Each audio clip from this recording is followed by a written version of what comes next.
Saulė Bilevičiūtė, seniausia tikriausia dabar esanti stadione lankanti futbolus ir gali, o šiaip žaidžiau irgi moterų komandai. Tiek, kad tada buvau viena iš jauniausių, o po to, kai atkūrim po 15 metų, buvau vyriausia. Tai noriu ir labai vis laukiu Lietuvos pergalių, bet kažkaip sunkiai gaunasi. Ir klubinį futbolą kažkokią galbūt turit komandą, kurią palaikot? Nuo vaikystės palaikau Vilniaus Žalgirį. Galbūt jūs turit kažkokią tai svajonę?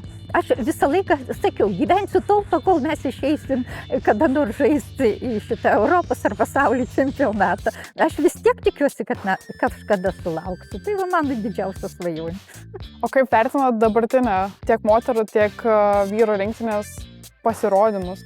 Žaidimai nėra tokie blogi, bet rezultatų dėja nėra. Ir labai norisi, kad ateitų rezultatai, nes vis dėlto trupučiuką trūksta. Ir norisi, kad Lietuvos futbolas tikrai pakiltų į aukštesnį lygį. Dabar turėsim Kaune moterų Baltijos taurę. Ar atvyksit palaikyti moterų rinktinę?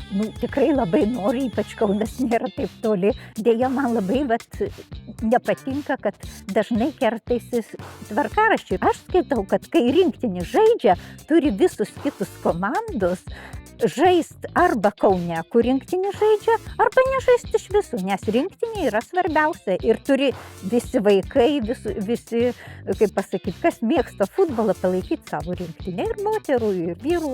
tą dieną, kad visi galėtų ateiti į stadioną. Kas jums yra pergalė? Man pergalė tai yra džiaugsmas, kai džiaugiasi visa Lietuva. Gal turit kažkokių patarimų vaikam, dabartiniam futbolininkam? Pirmasis patarimas, aš manau, viskas prasideda nuo meilės. Reikia tą, ką darai, mylėti, daryti ir stengtis. Kartais neišeina, bet jeigu labai stengiesis, tai kiekvienas gali labai nemažai pasiekti.